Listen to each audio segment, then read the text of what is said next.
¿Qué pasó realmente en La Moneda la noche del 5 de octubre de 1988?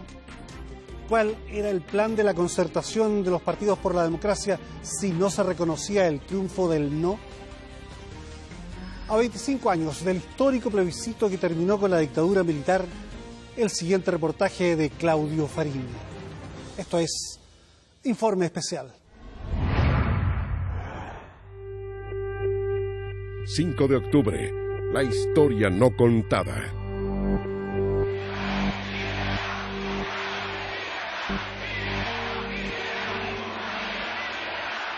Hoy nos hemos reunido los comandantes en jefe de las instituciones de las Fuerzas Armadas para nominar al ciudadano que va a llevar los destinos de Chile en el próximo periodo. Esta designación, por unanimidad, recayó en mi persona. He aceptado tal nominación. A menos de una semana de ese acto en la Plaza de la Constitución, debutará la franja electoral, que el gobierno minimizaba en impacto sobre la población y que a la postre será un mazazo para la campaña del sí. Chile, la alegría está en marcha. Viene del norte, viene del sur.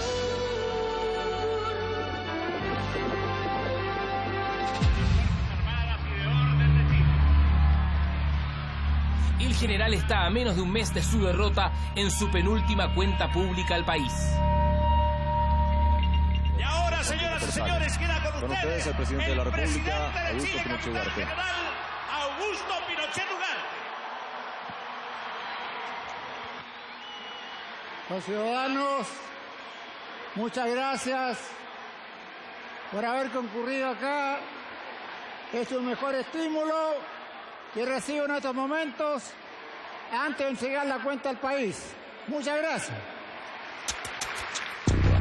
El gobierno está viviendo el mejor año económico de su historia. El país crece un 7%. El desempleo baja notoriamente. Se inauguran viviendas sociales por todo Chile. Y en la bonanza, el IVA se ha rebajado del 20 al 16%. Hace 10 días que por decreto se ha terminado el exilio en nuestro país.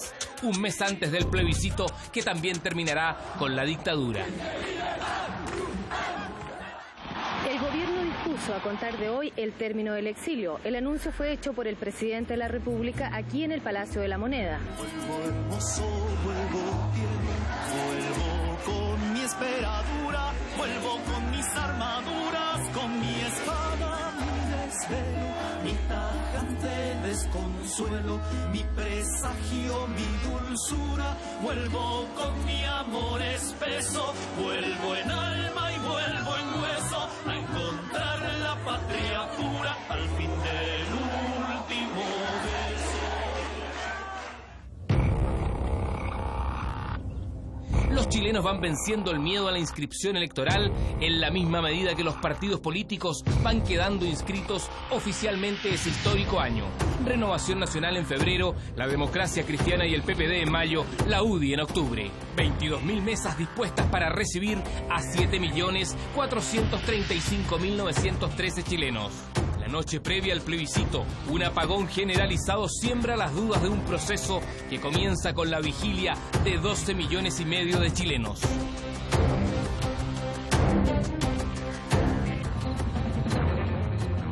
La información de este minuto para el diario de Cooperativa dice que a muy pocas horas de que se inicie el plebiscito en Chile, gran parte del territorio nacional se encuentra sin energía eléctrica. Los partidos políticos de la concertación por el no han formulado un llamado perentorio a la población a no dejarse atemorizar por estos sucesos y a acudir a las urnas mañana para emitir el voto desde la primera hora. Creo que quienes practican la violencia, de hecho, ayudan a Pinochet.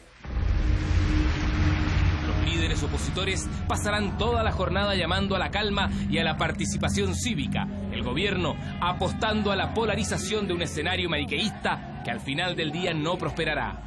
La tropa de humanoides que se desataron por las calles aquí de Cuña Maquena, la Plaza Italia, etcétera, destruyendo y robando todo lo que encontraban. Esa es la gente del no. Así que los que quieran apoyar al no, eso es lo que van a tener en el futuro. Nunca se ha vuelto a ver una participación mayor. Fuera de los recintos de votación, miles de chilenos temen no poder ejercer su voto. En estos momentos el local se encuentra completamente lleno. Ese es el orden que tiene que haber aquí, con número de mesa. Al final no lo dejan ni votar. Primera vez en mi vida que yo veo este desorden. El comando del no se lo hace saber al general jefe de plaza. Una hora después se abren las puertas y baja la tensión. La gente habitualmente reclamaba y decía: digan la verdad. Televisión Nacional de Chile se apronta para una cobertura extensa, con un privilegio: tener línea directa con La Moneda y el Diego Portales. Seguimos en este salón plenario del edificio Diego Portales, que es el verdadero centro y corazón computacional del plebiscito realizado hoy en nuestro país. Un día se me acercó el director de prensa y me dice: mira, por favor comunícale a los editores y a los reporteros que desde hoy no se utiliza más la palabra no en los encabezados de las notas. Yo quedé sorprendido porque nosotros recibíamos todo tipo de órdenes, pero de ese nivel, algo tan absurdo, jamás. Nosotros sabíamos que era complicado, que iba a ser tenso en Televisión Nacional, que no teníamos credibilidad, que el público los momentos trascendentes lo iba a seguir o en otro canal o a través de las radios. Pero queríamos hacer algo digno porque el canal llegaba a todo Chile y tenía seguidores también. A las 7:33, el subsecretario del Interior entrega al país el primer cómputo oficial. El sí ganaba por 17 puntos al no. Sí. Sí. Hasta el momento arroja un 57.36% para el sí, un 40.54% para el no. Con una cantidad ridícula de mesas, entiendo que eran, no sé, 57, 60 mesas.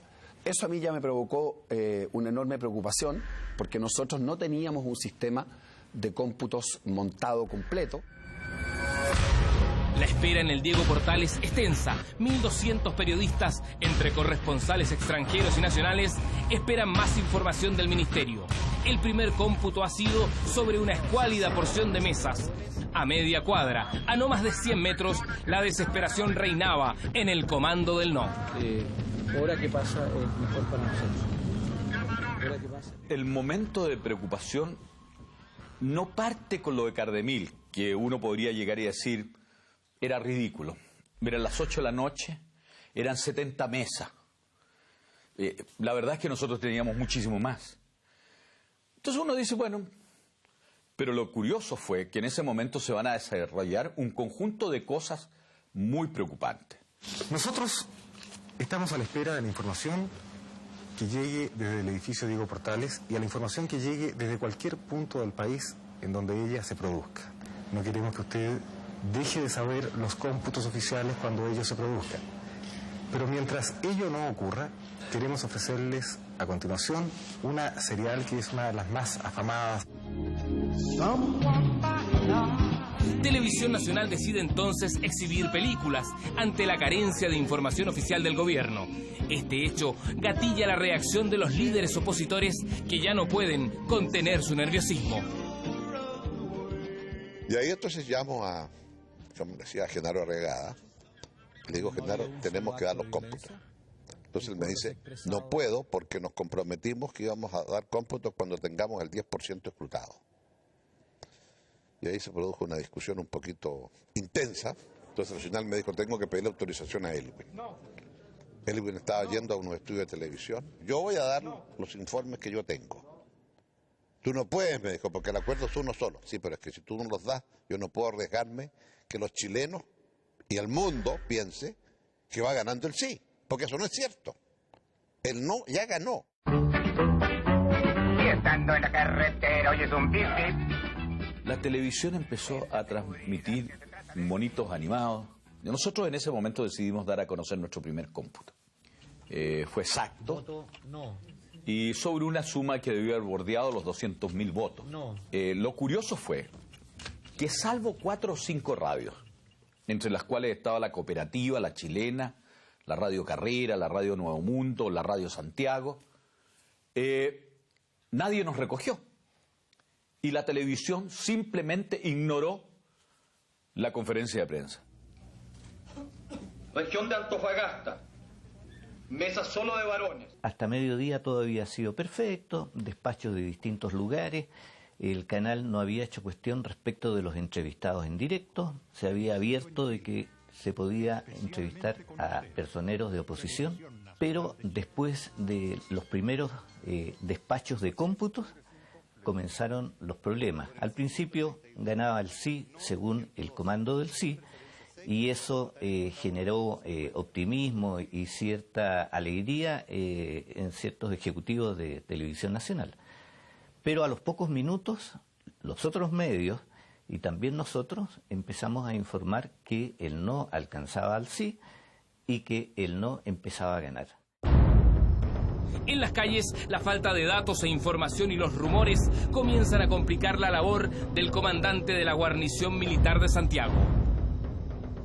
Se empezaba a producir una efervescencia, ¿no es cierto?, que podía reventar en cualquier momento.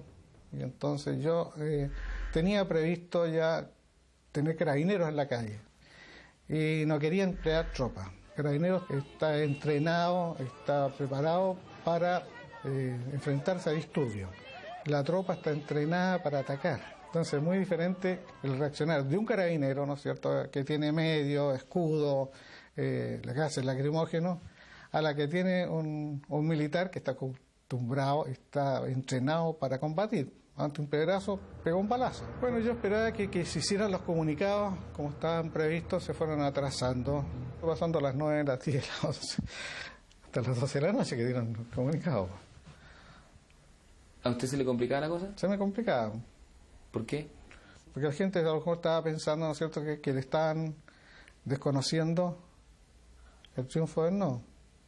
Y eso podía producir cualquier problema, un estallido, ¿no es cierto?, que a medida que van pasando las horas se va poniendo más complicado para poder reprimirlo. Los temores del general se acrecientan porque a las 8 de la tarde el gobierno sigue dando por ganador al sí, pero sin que recorre los locales de votación, constata una realidad diametralmente opuesta. Nosotros teníamos ya el control de todas las mesas de la región metropolitana, bueno, nosotros teníamos el control de los recintos electorales y ahí teníamos nosotros ya los cómputos claros y llevamos todas unas planillas en la comandancia de guarnición y ahí estábamos claros que el plebiscito aquí en Santiago por lo menos se había perdido por más de 300.000 votos. ¿Eso era a las 7 de la tarde? Sí, entre 7 y 8 de la tarde. Mientras el general Sinque cumple estrictamente con las instrucciones de un operativo que viene ideando con muchos meses de antelación, en el Palacio de la Moneda, el general Pinochet y sus ministros comienzan a sacar cuentas y proyecciones. Hernán Vigi y Sergio Melnik, calculadora en mano, suman, restan y dividen. Son las 8 de la tarde. Estábamos en una mesa y en una sala, de repente saca una computadora, Melnik, y dice, mire, estamos aquí, allá, falta tanto por votar, estamos mal. Y estaba por dicho, se lo dijo directamente. Y Pinochet, como te digo, silencioso, dijo, bueno, así son las cosas de la vida, se paró y se retiró. Y después yo no lo vi en un buen rato más. Luego el general Pinochet se encierra en su despacho. El comando del no se apronta a dar un nuevo cómputo con resultados mucho más contundentes. En eso estaban cuando algo los sorprende. Los carabineros que custodiaban el perímetro entre el Diego Portales y la Plaza Italia comienzan a retirarse. Nadie entendía nada. Era tal vez la noche esa, el lugar más peligroso de Santiago. Porque ahí se concentraba un poco más abajo un lugar de recuento de votos que nosotros teníamos, en la esquina con Victoria Subercasó. Después estaba en la esquina de Las Tarrias, con la Alameda del Comando del No. Después al frente, en el edificio de Diego Portales, estaban todos los periodistas extranjeros que acudían a las oficinas de cómputo del gobierno. Y estaba, por decirlo de alguna manera, estaba ahí el comando del sí. Y en ese lugar de repente desaparecieron totalmente los carabineros, lo que me pareció una irresponsabilidad, una provocación, pero sobre todo nos pareció que era un cuadro muy preocupante.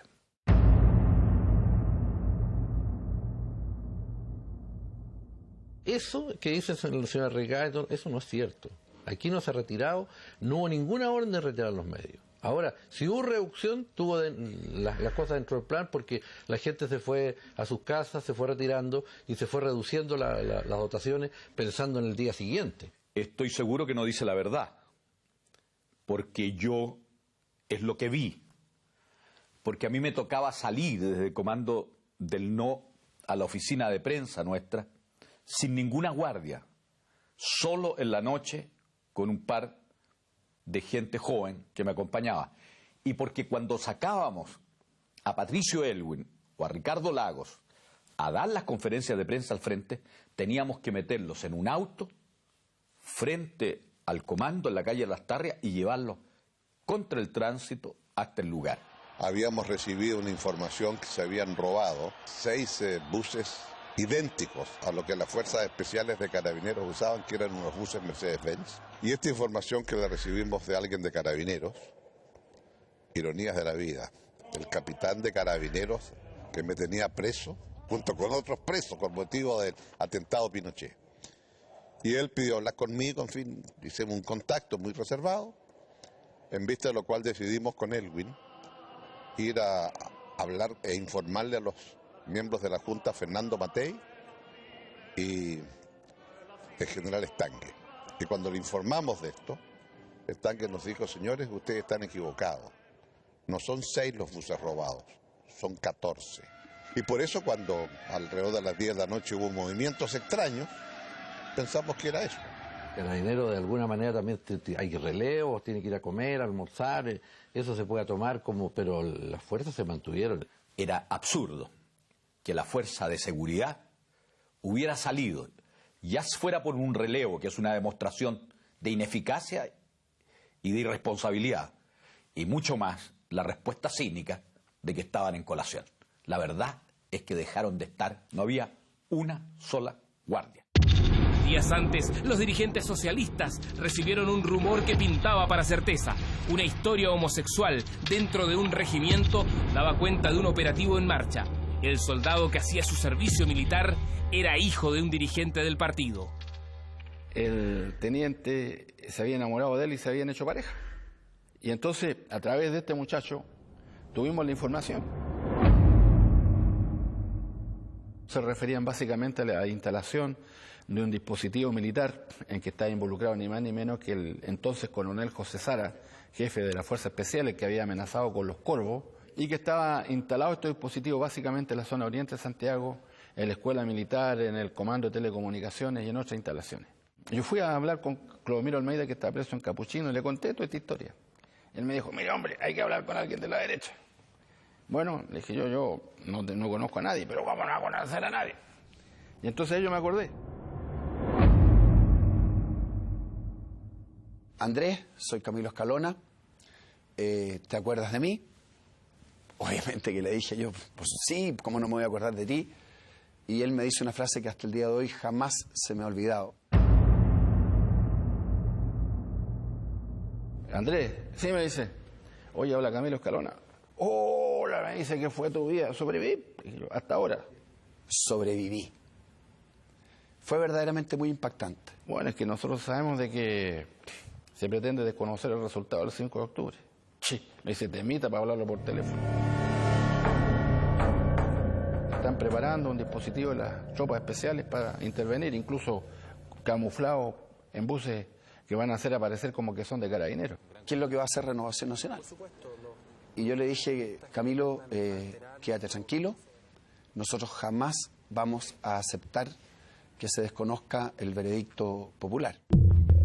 Pero la tranquilidad que daba Renovación Nacional días antes al Partido Socialista no convencía a los comunistas que tenían ya ideado su plan B.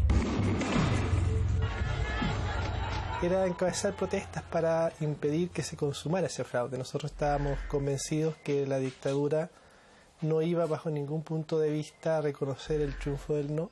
Hoy sabemos que Pinochet efectivamente no tenía intenciones de reconocer ese plebiscito, pero que la Junta Militar se fracturó. Nos acuartelamos, que era la palabra que usar en esos años, en un departamento detrás del Diego Portales, y la idea era que el día 6 de octubre salir junto con los demás estudiantes de la Universidad de Chile a reclamar y a protestar contra ese fraude, que la verdad es que es una situación bastante suicida. O sea, si una dictadura estaba dispuesta a desconocer un mandato popular, iba a estar dispuesta a enfrentar, a reprimir y eventualmente a matar a quienes supusieran a esa voluntad. ¿Sabes qué estás buscando? Una buena mujer, un auto rápido. A las 9 de la noche los canales siguen transmitiendo películas que eventualmente interrumpen para dar extras informativos que en todo caso poco o nada tienen que ver con el plebiscito. ¡No se suelte! El emperador Hirohito, que seguía con una fiebre muy alta, tuvo esta noche una hemorragia rectal que obligó a los médicos a hacerle una nueva transfusión de 230 centímetros cúbicos de sangre. El asunto se puso color de hormiga cuando a las 10 de la noche hay un segundo cómputo en que, si bien disminuye la distancia del sí respecto del no, el sí aparecía ganando. Y en Renovación Nacional ahí se nos prendieron absolutamente todas las luces, ya pasamos de luz amarilla a luz roja.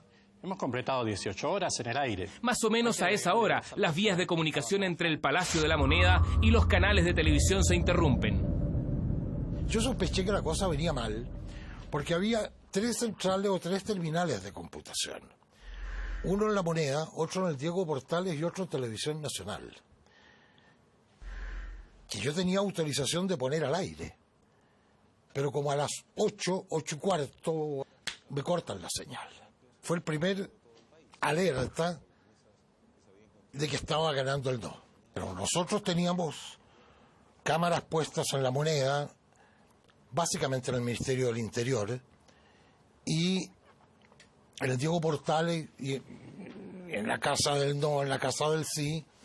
Por lo tanto, cuando se sabe que ganó el no, hubo militares en Plaza Italia. Y eso no lo puede desmentir nadie, porque nosotros no lo mostramos, pero sí lo fuimos. Empiezamos a recibir información de que hay movimientos extraños en Plaza Italia de distintos tipos de vehículos. La conferencia episcopal estaba toda reunida en un lugar acá en Santiago. Teníamos emisarios con la conferencia episcopal. Pero no solo la conferencia episcopal era la contactada por la oposición, también el cuerpo diplomático acreditado en Chile y conspicuos partidarios de la dictadura en días previos. Vamos a hablar con Jaime Guzmán. Ahí le preguntamos, bueno, ¿y qué va a pasar si nosotros ganamos el plebiscito? ¿Cuáles son las posibilidades de un golpe? Él pensaba, digo casi textual, que los golpes no eran ni buenos ni malos, eran viables o inviables, y que en este caso veía absoluta inviabilidad de un golpe, porque el golpe sería ¿contra qué? Contra la propia Constitución que ellos habían generado. Entiendo que Pinochet llamó a los comandantes en jefe de la Junta para revocar el plebiscito, para que no tuviera efecto. Y vi cuando entraron doña Lucía con su hija mayor y lo recriminaron. Eso lo alcancé a ver. Se metieron al Ministerio del Interior, donde Sergio Fernández, yo tenía una cámara, o sea, algo alcancé a escuchar, pero no me dejaron sacar al aire, sacaron al camarógrafo, pero los gritos eran grandes. Una gritadera espantosa. Seguramente hubo carterazos. ¿A quién? A Fernández. Desapareció el director del canal, el director de prensa, el jefe de prensa, no había nadie.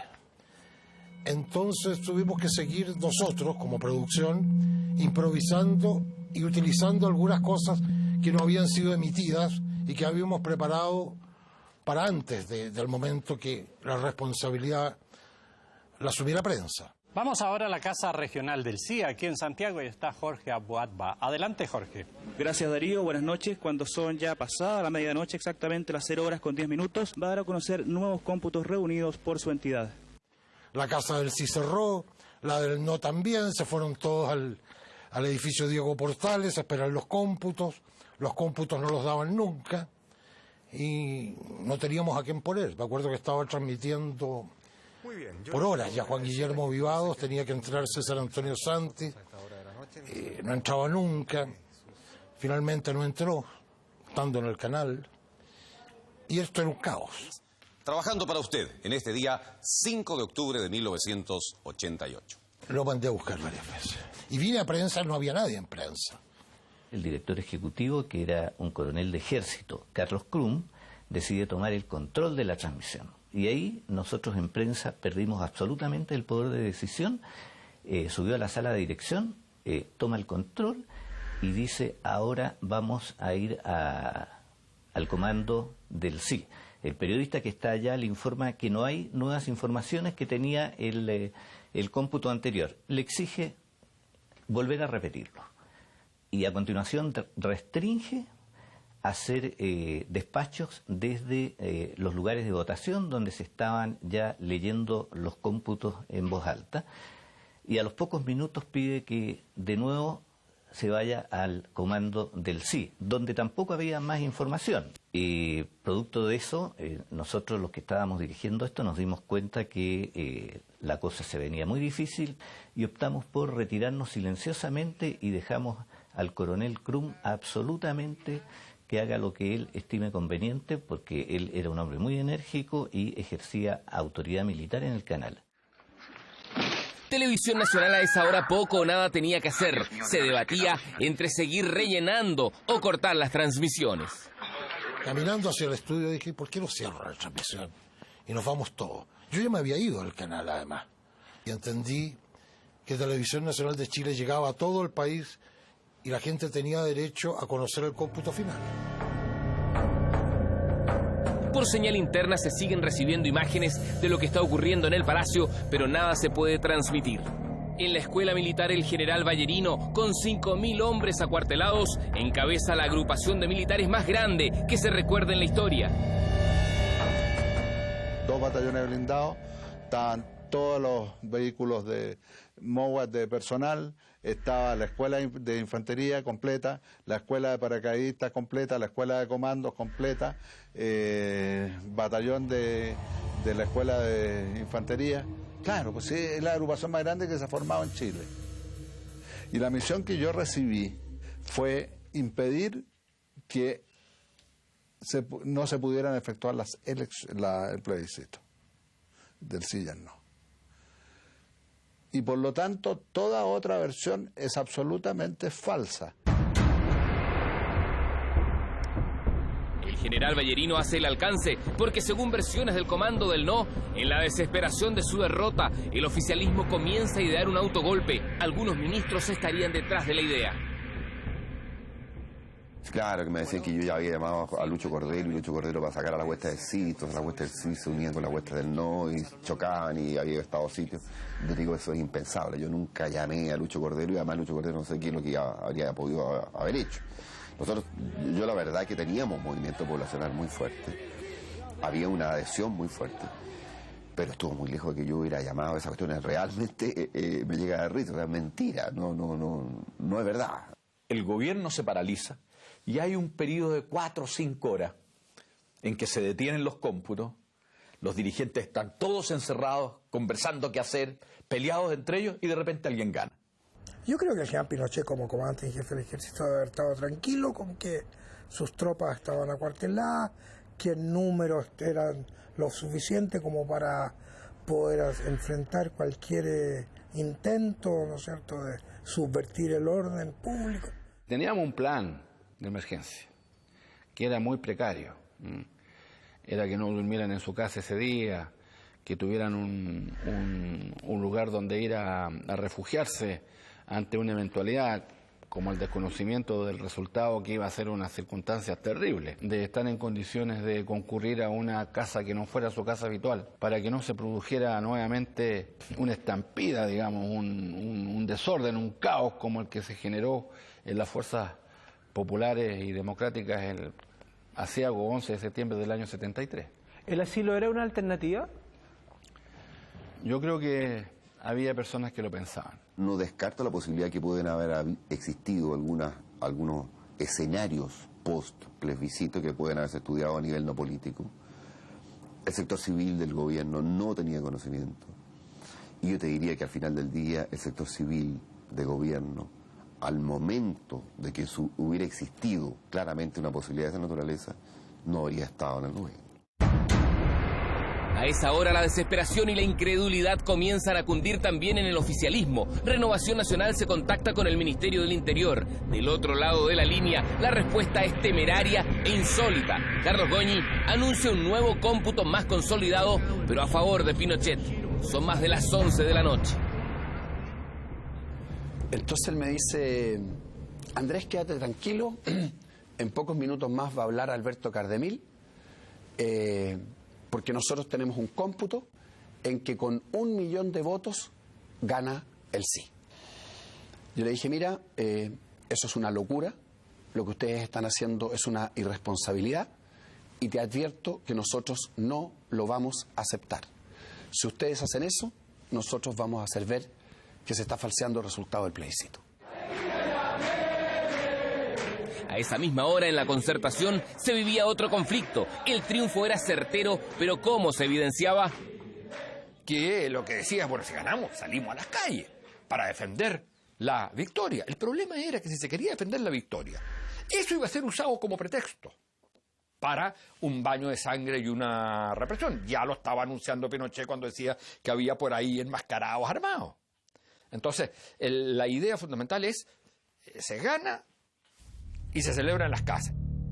La aparición del general Pinochet en televisión, bien avanzada la noche para advertir peligros en el proceso electoral, genera alarma en la oposición. Hay algunas personas que han visto grupos de gente con pasamontañas y con armas, por eso.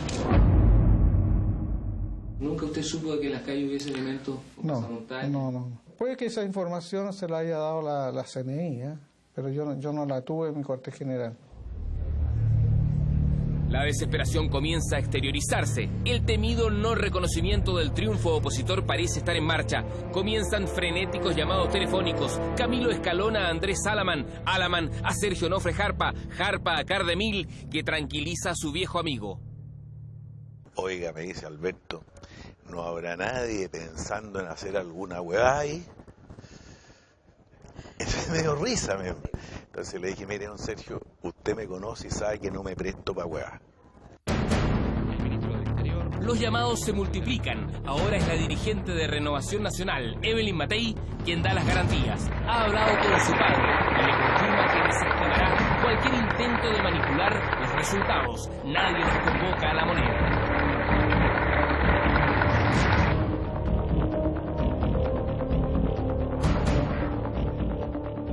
Y es grave a nosotros los militares atribuirnos la intención de fraude.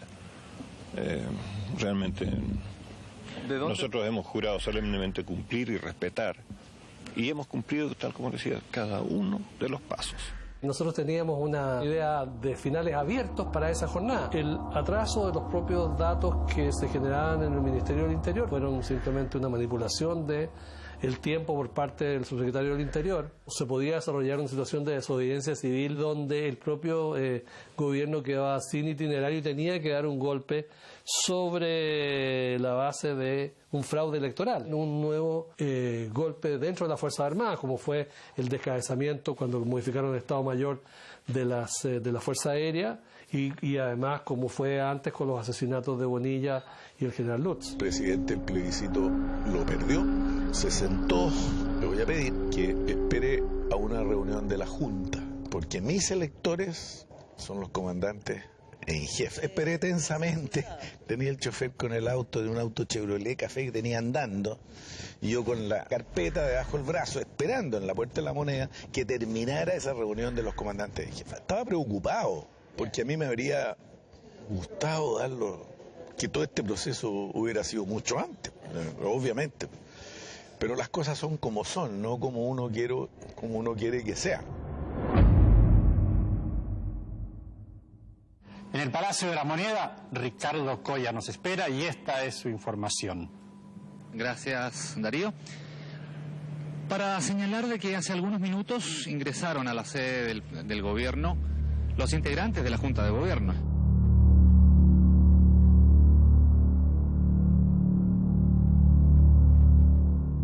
Visiblemente molestos por la tardanza de un encuentro y también de un recuento serio y responsable, a la 1 de la madrugada, los comandantes en jefe y el general director de Carabineros deciden cruzar la Alameda. Desde el edificio de las Fuerzas Armadas al Palacio de Gobierno, hasta esa hora nadie les ha informado nada. Van al despacho presidencial, pero antes de encontrarse con Pinochet, el general Matei reconoce el triunfo del no.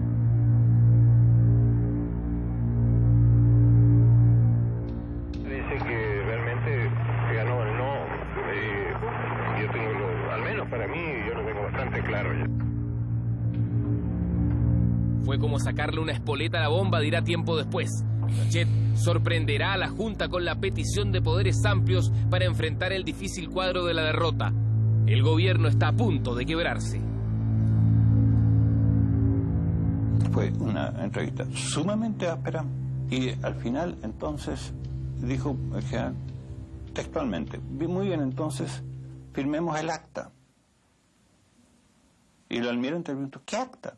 Bueno, el acta de esta reunión. ¿Cómo iba a firmar un acta de una reunión que estábamos recién haciendo? Y traen el acta y era este decreto. Y entonces ahí, sí que cuando lo vi yo lo tiré al suelo y dije: ¿qué se han imaginado? ¿Quisieron engañarlo haciendo creer? No digo nomás, fue así. Hechos. No digo que pretendan. Ahora, la respuesta es: ahora sabemos por qué no querían que fuéramos antes a la Moneda. Porque el almirante y yo todos queríamos ir antes. No estaba listo el papel todavía.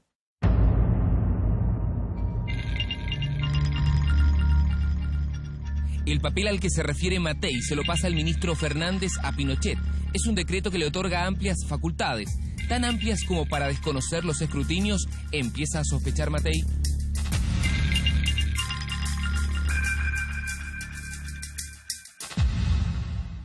General, cuando usted se niega a firmar esa acta, ¿lo recriminan? No. ¿Lo llaman traidor? No. ¿Busca ayuda? No, es que nadie la firmó. No fui el único. ¿Pero usted fue el que más decididamente se opuso, el primero? No, yo fui el primero que lo vio nomás. Querían salir a la calle, en general, con las tropas. Y yo me paré bajo ninguna circunstancia. ¿El general Pinochet? Sí, con ninguna circunstancia. ¿Y salir a las calles? ¿Por qué, general? No sé. Entonces él dijo: ¿y usted y la Marina? Tampoco, el almirante. Entonces, y él dijo: hoy día hemos perdido, pero derechamente, y si no, habríamos perdido igual, pero sería con oprobio. Palabra del almirante, yo no uso la palabra oprobio, pero suena todavía en mi... por ningún motivo. Y en Estaña tampoco.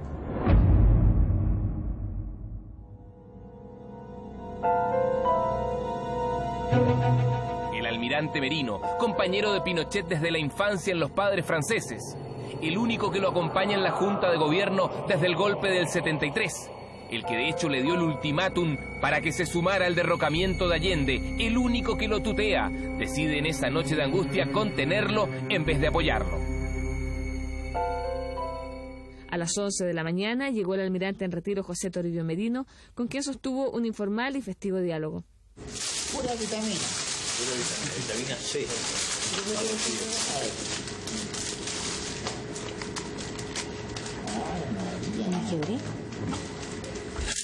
Uy, un apunte para acá. Uno para cada uno. Uno para cada uno. era de los pocos que trataba de tú al general Pinochet. Había, yo creo, una confianza muy grande entre ellos. Yo creo que eran los más yunta, digamos, de la Junta. O sea, Pinochet ese día quedó solo. Entonces lo hago solo con el ejército. Le recomendamos que no. Estamos todos de acuerdo, pero no lo haga. Así fue, y fue muy violenta porque yo no digo las cosas en forma muy suave, y yo fui el primero, y yo soy torpe, y soy apasionado, y me tuvieron paciencia. No sé, no me echaron, no pasó nada. Si hubiera tenido la intención de sacar las tropas a la calle, de tomarse el poder, el primero que habría tenido que saberlo soy yo, que tenía la mayoría de las fuerzas de Santiago. Y nunca me dijo absolutamente nada. Por lo tanto, no le puedo creer en absoluto en este sentido a Jean Matei. Yo doy fe de mucha gente, te digo, sobre todo en el sector civil, que de haber existido una cosa así, habría sido en esta aventura, por ningún motivo habríamos ido. Lo más importante es que él cumplió su palabra, y teniendo todas las posibilidades, obviamente, que le da una situación, yo diría, de tener un 43%, de poder, obviamente, tratar de poder influir en el futuro, en un cambio del itinerario, sea postergándolo, sea haciendo algún tipo de acomodo. El discurso de Jean Matei salió que se iba a desconocer el plebiscito, se iba a actuar con otras fuerzas. Oye, todas esas cuestiones son mentiras. Yo tenía 10.000 hombres en la calle, ¿cómo no iba a saber todas estas cosas? Jamás. Es un proceso que se cumplió de acuerdo con lo que diseñó la Junta de Gobierno, demostrando con ello que quería efectivamente hacer que el país pudiera vivir en un régimen democrático como el que estamos viviendo. No me atrevo, y a mí no me gusta, menos un superior, tratarlo de mentiroso, ¿no? Pero no sé, es una visión distinta.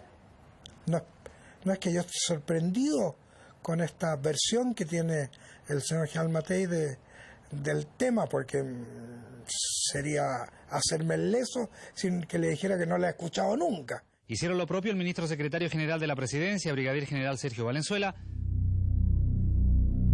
El general Valenzuela, ministro secretario general de la Presidencia, que según algunas versiones se desmaya en medio de las acaloradas deliberaciones de la Junta, relata cómo Fernández trata de presentar la derrota como una victoria pírrica.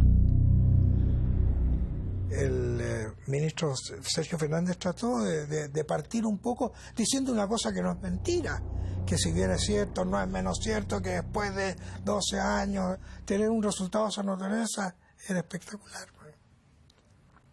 No fue un triunfo. El general Matei entonces contraataca a Fernández con ironía. Si los resultados son tan buenos, ¿por qué no sacan la champaña? El general Pinochet pregunta entonces cómo le ha ido en Iquique, ciudad que quiere mucho y donde vivió y fue intendente en tiempos de Frei Montalva.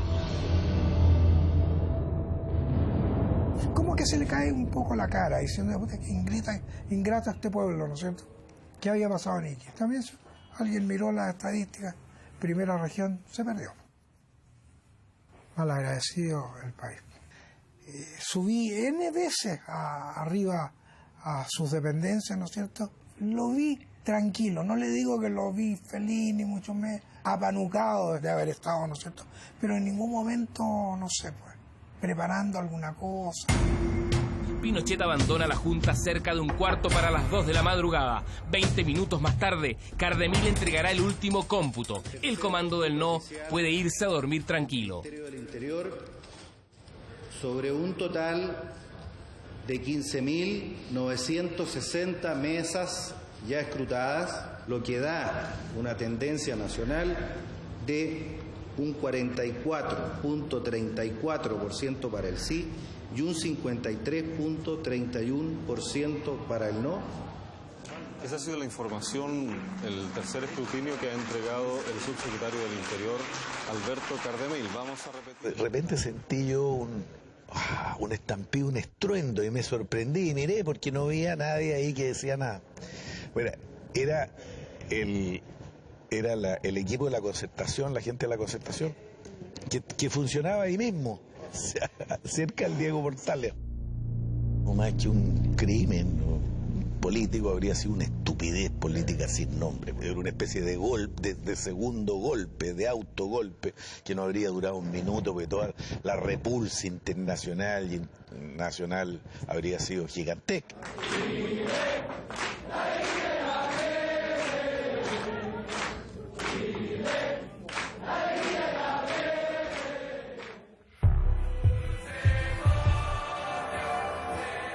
No es llegar y tomar tiene que ser un hombre dispuesto a todo, ¿no es cierto? Porque con toda legitimidad el pueblo hubiera reclamado su triunfo, era su triunfo. Y ahí sí que usted tiene al pueblo en la calle y todo lo más. Y esta gente no era muy tranquila. Habría sido una muy mala partida para una continuación del gobierno militar. Una muy mala, es partir de muy mala manera, creo. Tuvimos ásperas discusiones, que son entre hombres. Somos soldados, no somos marionetas. Yo nunca fui una marioneta de nadie. Nosotros estuvimos un año más juntos, trabajando. Si el plebiscito no terminó, después seguimos. También, muchas veces de acuerdo, muchas veces lo apoyé, muchas veces estuvimos de acuerdo. Y otras veces en algunas cosas que para él eran muy, muy importantes, estuvimos en desacuerdo y yo no firmé y me puse tieso nomás. El notario firma al final. El notario firma la escritura al último. Y este notario, lo que sí estaba preocupado es que cuando dijera ganó la opción no o ganó la opción sí, fuera absolutamente cierta esa definición. Me tomé un whisky doble, con hielito, pero tranquilo. Había en la primera fila unos miembros del Parlamento Europeo, unos franceses. Y me impactó porque cuando estaba hablando, empezaron a llorar. Entonces, raro, ¿no? Entonces, bueno, terminé de hablar, me acerqué y me dijeron, no llorábamos desde que De Gaulle entró a París. Me acuerdo que en algún momento, algún colega tuyo de ese momento le dije, esta es la mejor noche de mi vida. Me dijo, pero señor, me dijo, probablemente algún día usted puede llegar a ser presidente. No va a ser igual, le dije.